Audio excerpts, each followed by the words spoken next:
estamos aqui reunidos no nosso Secretariado Nacional, uma reunião que já estava marcada há muito tempo, e de repente há um conjunto de novidades que se ficam a saber e que acontecem, questões que têm a ver com o alunos por turma, questões que têm a ver com ontem também com a decisão da Procuradoria-Geral da República relativamente a um aspecto que é muito importante para os professores e, portanto, para a FENPROF, evidentemente, que tem a ver com o reposicionamento e a contagem de determinado tempo de serviços, e depois também uma reunião que tivemos ontem com o Ministério da Educação e que também era uma reunião muito importante, que tem a ver com dois aspectos que são essenciais para a vida dos professores e falo mais concretamente das questões dos horários de trabalho, uma matéria que não pode ter muito mais adiamento porque o ano letivo que vem está em plena fase de preparação, e também sobre as questões da apresentação.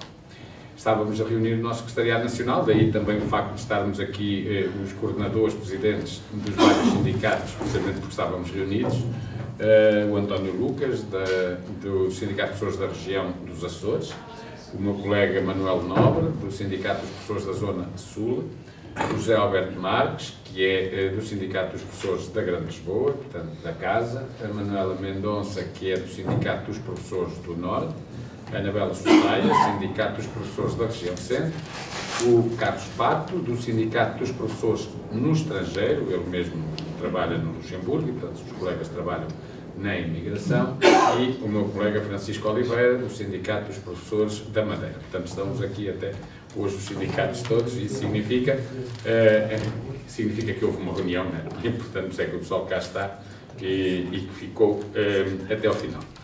Há três assuntos que nos levaram, como eu disse de início, a promover esta conferência de imprensa. A primeira, de facto, porque há uma quantidade de assuntos que nestes últimos dias aconteceram. Nós ontem, inclusivamente, tentando fazer um texto de comunicado da própria reunião do Ministério, à medida que íamos terminando uma parte, tínhamos que acrescentar mais qualquer coisa, porque acontecia, sabia-se outra coisa qualquer, e depois hoje acabámos, inclusivamente no nosso site, ter que dividir aquilo em partes, porque de facto foram várias informações que tínhamos, e portanto ter que fazer um comentário a isso era importante fazermos. Por outro lado, também dizer, e esse será, digamos, o segundo motivo, o facto dos problemas na educação se estarem a agravar, ou seja, era natural e achávamos nós que era o caminho normal, era que à medida que a legislatura avançasse, os problemas não ficassem todos resolvidos, mas pelo menos alguns resolvidos e outros atenuados, e portanto abrindo-se caminho para a resolução de problemas. E aquilo que nós verificamos é que no início da legislatura tivemos de facto a solução de alguns problemas que se arrastavam há algum tempo, problemas que não eram, eu diria, problemas estruturais do sistema educativo, mas eram problemas ainda assim que tinham importância, a questão da requalificação dos docentes, que tinham a ver com aquela prova da PAC, que tinham a ver com as bolsas de contratação de escola, portanto, alguns desses pequenos problemas, mas agora quando chegámos ao momento de ir mexer no miolo e, portanto, de ir mexer no sistema educativo, de ir tentar resolver problemas que se arrastam há muito tempo e que, portanto, já não são apenas problemas conjunturais, uma decisão mais infeliz ou pelo menos que um determinado ministro quis, pelas suas opções e pela sua intenção, levar por diante. Não, quando falamos de problemas que afetam o sistema e as escolas há muitos anos e os docentes, porque se vêm sempre agravando e passam de uns ministros para os outros sem solução e de cada vez são mais difíceis de debelar, aquilo que nós verificamos é que a legislatura vai começando a chegar ao fim, para o ano já acaba, e os problemas de fundo estão lá todos, alguns deles até de forma agravada. E o terceiro motivo, também não podíamos deixar de o referir aqui, porque está na origem também das nossas decisões, o facto de não haver um Ministro para a Educação para além do Ministro das Finanças, e portanto o Ministro das Finanças decide o que se passa na educação e por isso a falta de investimento é evidente, o desrespeito pelas carreiras dos professores, pela sua situação de carreira, é também ela muito clara. O Sr. Ministro da Educação desapareceu, quer dizer, nós por acaso vimos há pouco na televisão atrás do Sr. Ministro Vieira da Silva, estava lá, mas quer dizer, na relação com os professores, através dos seus sindicatos e nas soluções para os problemas, na tal mediação que se também espera que exista da parte do Ministro, para poder encontrarmos ali essas soluções, o Sr. Ministro desapareceu. De facto, o Sr. Ministro da Educação, no início da legislatura, comprometeu-se, foi compromisso seu, não? não foi pressionado sequer para isso, foi compromisso seu, quebrar a atitude de ministros anteriores, promovendo trimestralmente reuniões com as organizações sindicais, reuniões essas destinadas precisamente a fazer uma avaliação política do que tinha acontecido, a fazermos uma avaliação do último trimestre, a podermos projetar o seguinte, a podermos discutir como correu um ano letivo para podermos preparar o seguinte, e a poder também diagnosticar problemas e criar condições para que depois, em sede negocial, eles se resolvessem. Isto, o Sr. Ministro da Educação comprometeu-se com isso. O primeiro trimestre teve 3 meses, o segundo ou terceiro já teve mais uns dias, a seguir umas semanas, e este trimestre já vai em 8 meses. Portanto, isso significa que desde setembro, ou seja, desde o início do ano letivo, que se deixou de ver, dando a cara, assumindo as reuniões com os sindicatos. O Sr. Ministro da Educação apareceu nesta fase mais crítica do ano letivo por 2 vezes, ambas com intervenções infelizes na comunicação social, uma delas dizendo que a recuperação do tempo de serviço dos professores não se poderia fazer na íntegra porque isso iria pôr em causa o descongelamento da carreira, da função das carreiras da generalidade da função pública, quer dizer, como se os professores fossem reféns da generalidade da administração pública, e também, mais recentemente, surgiu agora na comunicação social a garantir que não há nada que saia do Ministério da Educação sem ser negociado com os sindicatos, nomeadamente o concurso externo extraordinário, e do qual, como nós na altura o dissemos, convidámos o Sr. Ministro a tornar públicas as convocatórias, as gravações e as atas das reuniões negociais. Claro que não o poderia fazer porque não existem, é porque não houve reunião nenhuma, não houve negociação. E, portanto, tirando isso, não há, de facto, uma presença do Sr. Ministro nesta relação que é fundamental com os profissionais do setor. E, portanto, nós desde esta semana, portanto, desde quarta-feira, que decidimos enviar diariamente um lembrete ao Sr. Ministro, portanto, diariamente segue daqui um lembrete ao Sr. Ministro, dizendo, não se esqueça que se comprometeu com estas reuniões trimestrais e que um trimestre tem menos de 8 meses, portanto, normalmente tem 3, pelo menos no calendário, depois na política às vezes tem. Acompanhamentos do setor, estamos a falar dos professores, cerca de 7 mil professores que durante os anos do congelamento de 2011 a 2017 entraram nos quadros, mas foram obrigados a ficar no primeiro escalão de carreira, mesmo que o seu tempo de serviço permitisse que fosse para o 5º, para o 7º, para o 8º, fosse para qual fosse, para o 2º. Desses 7 mil e tal, à volta de 5.300 professores tinham direito a ir para um escalão que não o primeiro, mas ficaram no primeiro e agora têm que ser reposicionados. E tentou o Governo que nesse reposicionamento não fosse contado o tempo anterior à profissionalização, ou seja, o tempo anterior à obtenção ao cumprimento do chamado estágio profissional. Portanto, estamos a falar, no caso de colegas que iniciaram o exercício de funções sem ser profissionalizados, e há muitos, de alguns grupos, aliás, em alguns grupos nem havia profissionalização, e que para muitos colegas conta muitos anos. Há colegas em que isso significa 10 anos, 12 anos, 14 anos de serviço. E que sem esse tempo de serviço, que evidentemente descontado, esses colegas não saíam do primeiro escalão, alguns deles com direito a ir para o terceiro e para o 4º escalão. E, portanto, o Governo, desde a primeira hora, que foi contra a contagem desse tempo. E os sindicatos acharam que era uma leitura abusiva da lei. Seria uma ilegalidade não o fazer. E conseguimos, foi a única coisa que se conseguiu, que o Ministério da Educação tivesse, portanto, o Governo, aceitado recorrer ao Conselho Consultivo da Procuradoria-Geral da República, havendo o compromisso das partes de que a decisão que fosse aquela que a Procuradoria viesse a dar como boa e como a legal, que a outra parte, diria assim, a parte que estava a fazer uma interpretação incorreta, iria acolher o que de lá viesse. E o que de lá veio foi o que não podia deixar de ser, é que o tempo de serviço dos professores, antes da profissionalização, foi tempo de serviço docente. Os professores deram as aulas como os professores profissionalizados, os professores cumpriram as outras funções que os professores cumprem nas escolas, sejam eles profissionalizados ou não. Os professores tiveram funções e cargos exatamente iguais e, portanto, os professores estavam em funções docentes. E manda a lei que as funções docentes, ou o tempo correspondente a funções docentes, seja considerado. A Procuradoria-Geral da República emitiu ontem, aliás, há 2 dias, no dia 2, às 11 da manhã, entregou em mão precisamente o seu parecer, e é curioso que foi preciso que surgisse nos blogs a dizer ontem que o Ministério já há um dia tinha esse parecer para que o Ministério assumisse que tinha esse parecer. E então só ontem é que o assumiu, mas de uma forma que, em nossa opinião, é absolutamente inaceitável, que foi não o divulgando.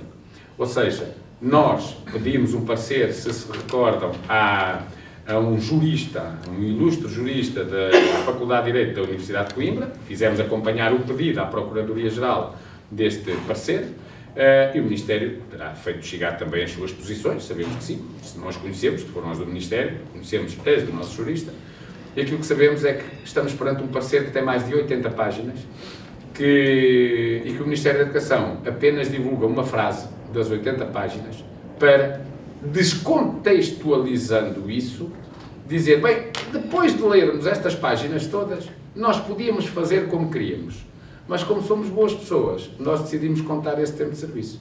Não, esta é uma tremenda derrota do Ministério da Educação, porque se o Ministério da Educação quisesse contar o tempo anterior à profissionalização destes professores, não tínhamos ido para a Procuradoria-Geral da República porque estávamos todos de acordo. Portanto, o recurso à Procuradoria-Geral da República, precisamente porque o Ministério achava outra coisa, que agora acaba por vir ter que reconhecer que essa outra coisa não era correta. Claro que nós exigimos, até porque este parecer é um parecer pedido pelo Governo, porque nós não podemos pedir, mas no âmbito de um consenso, de um acordo entre as partes, e é estranho que, estando já disponibilizado pela Procuradoria o parecer e nas mãos do Ministério, ele continue a não o dar a conhecer, apesar de ir homologar, quer às organizações sindicais, quer à comunicação social, quer aos professores. É evidente que para os professores o mais importante está conseguido, o seu tempo de serviço cumprido vai ser respeitado e contado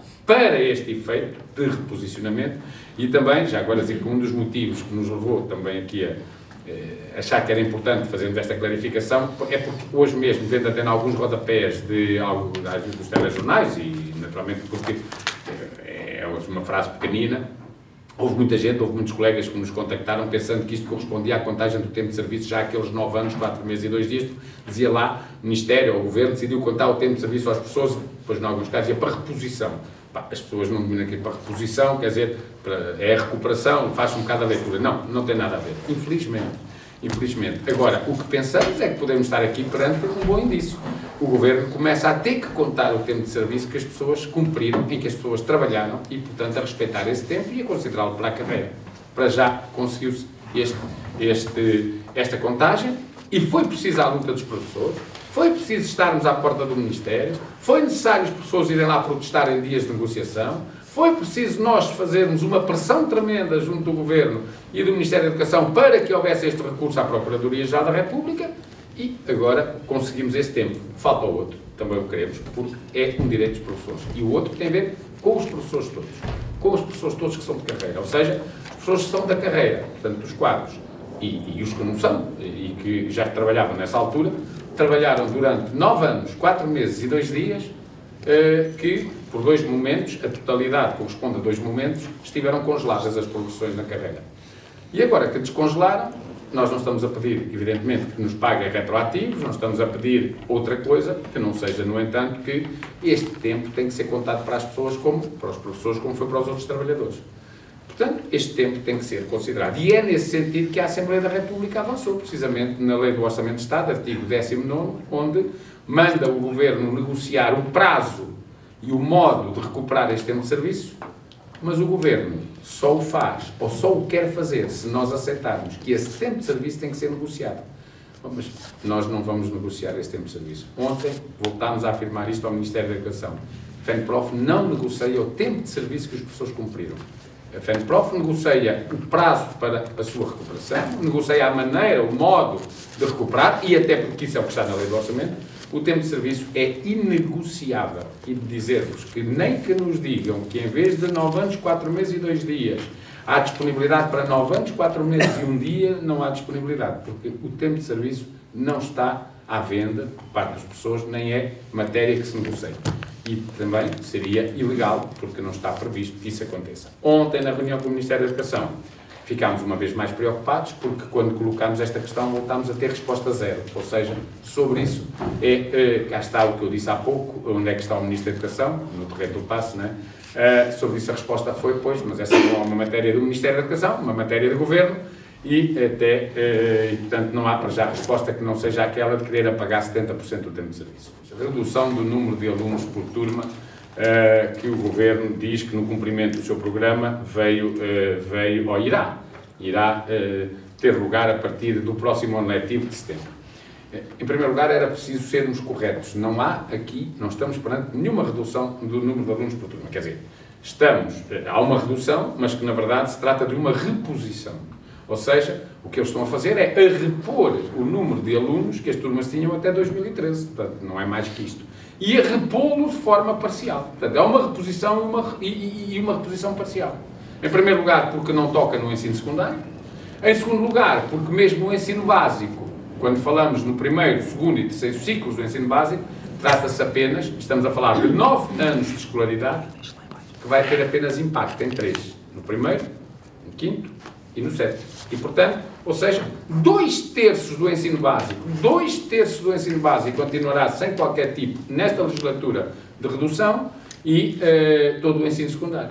E, portanto, isto significa uma reposição, significa uma reposição parcial e significa também que fica por cumprir aquele que é um dos compromissos, não só eleitorais, mas também de governo, que é a redução efetiva do número de alunos por turma. Portanto, a nossa crítica é esta. Ainda que não se fosse além da reposição, era indispensável que se tivesse generalizado esta redução. Mas mais, e dissemos ontem no Ministério da Educação também. Por exemplo, no primeiro ciclo o problema não é só o número de alunos por turma, é o número de anos de escolaridade por turma também. E o Ministério da Educação sabe que continua a ter em muitas escolas 3 e 4 anos de escolaridade dentro da sala de aula. E, portanto, nós admitimos excepcionalmente que se chega às 2, pode ser difícil acabar já com isso, que se cheguem aos 2 anos de escolaridade, desde que contíguos e com caráter excepcional. Não é isso que o Ministério faz. E ainda sabe outra coisa, que é tão ou mais grave que esta, é que, independentemente do número legal estabelecido, depois são os próprios serviços do Ministério, a DGEST, ou a Inspeção-Geral de Educação, que chega, quando as turmas estão a ser constituídas pelas direções das escolas, que chega às escolas e diz que isto não pode ser dividido. Então, está bem, mas o limite de alunos são 24. Pois está bem, mas vocês só têm 27, quer dizer, 27 não é por mais 3, não vão agora fazer 2 turmas, uma de 14 e uma de 13, não, são 24, mas por mais 3, e por isso é que ainda hoje no secundário temos turmas com 35 alunos, apesar de o máximo serem 30, temos turmas que ultrapassam o número de alunos com necessidades educativas especiais, porque é a própria entidade, ou os representantes da entidade que estabelecem os limites legais, que depois promovem a sua violação e até pressionam as escolas quando as escolas estão a respeitar a lei.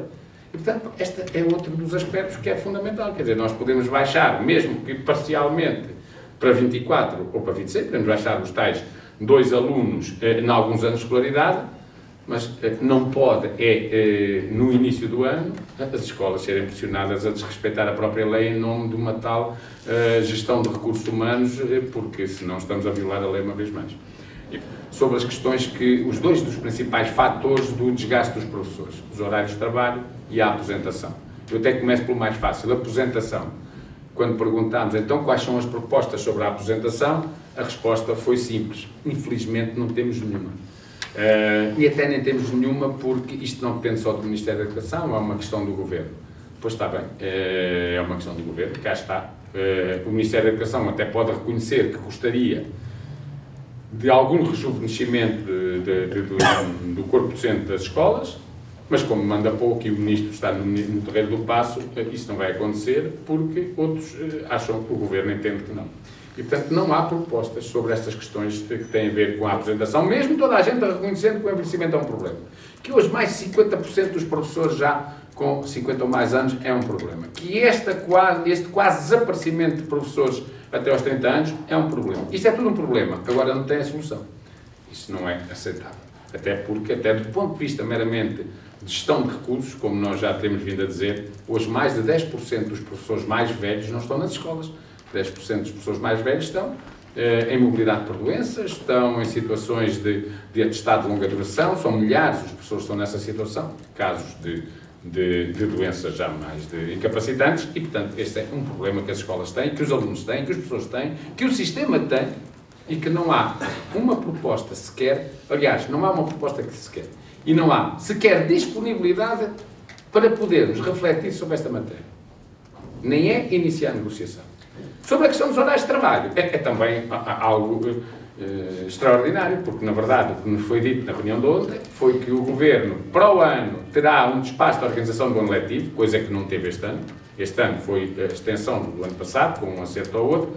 Haverá um espaço de organização do ano letivo, que haverá um período para negociarmos essas regras, mas nem saímos lá com o período que será para negociar essas regras, nem saímos lá com proposta concreta nenhuma do Governo para podermos saber exatamente como é que vão incidir nos horários dos professores. Ou seja, e nós repetimos, e aqui o dizemos, os horários dos professores são ilegais. Os horários dos professores, que são trabalhadores da administração pública, é de 35 horas por semana. Os professores trabalham ilegalmente, em média, 46 horas por semana. E trabalham porque, na organização dos horários, o Governo desrespeita ao Estatuto da Carreira Docente. E, portanto, reduz a componente letiva às aulas, quando a componente letiva deveria ter, para além das aulas, o trabalho direto com alunos. Mete o trabalho direto com alunos que não são aulas na componente de estabelecimento, quando esta se deveria destinar a reuniões, a formação contínua e a trabalho na escola, que não o trabalho com alunos. Mas depois, como é preciso fazer esse trabalho da escola? Atiram-no para a componente individual de trabalho dos professores. Que, como os professores têm que continuar a executá-la, esta componente individual de trabalho, que não está assinalada no horário, é um poço sem fundo onde cabe tudo e leva às 46 horas e não às 35. E é isto que nós queremos que seja feito. Aliás, o que dissemos no Ministério da Educação foi que, sobre horários de trabalho, a FENPROF não reivindica nada. Só entende que a lei tem que ser respeitada. Os professores têm que ter 35 horas de serviço semanal e a organização do horário dos professores tem que ser o que a lei diz. Portanto, nós só exigimos que se cumpra a lei, que é uma coisa que não deveria ser necessário exigir. O que vamos fazer? Em primeiro lugar, uma grande manifestação no dia 19. Nós já sentimos das escolas, de facto, muita gente, falta ainda muito tempo, não é? Estamos a 2 semanas, aliás, amanhã estaremos a 2 semanas. Os indicadores que nos chegam das escolas é muito importante, com alguns distritos já com muitos autocarros preenchidos com inscrições de colegas, e ainda estamos muito longe de o fazer. Ainda a visibilidade da própria manifestação em termos públicos, faixas, pendões, cartazes, MUPIs, ainda exterior às escolas não está feita, ainda estamos numa fase inicial de mobilização. E aquilo que nos já vai chegando das escolas é, de facto, uma grande disponibilidade dos professores para estar presente. Portanto, eu penso que vamos ter, mais uma vez, uma grande manifestação. Provavelmente não podendo ter 100.000 professores, porque praticamente já não existem, não é? Isso era no tempo em que havia 150.000, mas que na proporção com esses tempos nós achamos que vai ser exatamente comparável. Uma manifestação em convergência, em que a FENPROF está juntamente com outras organizações, seja a FNE, sejam todas as outras que se juntam na chamada Frente Sindical dos Docentes, portanto, todas as organizações sindicais aqui presentes. Isso é um sinal de grande unidade e, portanto, também pensamos nós que nas escolas permite que, de facto, essa convergência, essa unidade se reflita, porque os problemas são comuns e são aqueles que eu há pouco disse e que têm a ver com a contagem de tempo de serviço, que não querem fazer, o Governo continua a recusar, do tempo de serviço congelado, com as questões que têm a ver com o desgaste, como eu disse, e que aqui, sobretudo, horários de trabalho e apresentação, e depois com outros aspectos que preocupam os professores, onde a municipalização é um dos aspectos maiores, mas diria até também, e até associado à municipalização, o problema da gestão das escolas e a necessidade de uma gestão democrática para as escolas. E, portanto, há uma coisa que também já começámos a discutir com os nossos colegas das outras organizações sindicais e que colocámos nas escolas. É, depois de uma manifestação que se prevê grandiosa no dia 19 de maio, e que tem que ser grandiosa no dia 19 de maio, como prosseguir a luta, ainda este ano, seja durante períodos de aulas, seja durante outros períodos em que, já não havendo aulas, há atividade relevante dos professores nas escolas. E, portanto, esse debate está lançado, iremos já, aliás, estamos a fazer plenários, reuniões e trabalho nas escolas, especialmente de esclarecimento, informação e mobilização dos professores, e esta é uma questão que está já lançada e a ser discutida, admitindo que, portanto, prevendo que, não havendo respostas positivas após a manifestação, preferencialmente antes da manifestação, isso é que era o ideal, mas se não houver antes, nem houver após, pois haverá uma pós, mas é um pós-manifestação no plano da luta que os professores vão desenvolver e que terá incidência, e eu repito, ainda no decurso do atual ano letivo.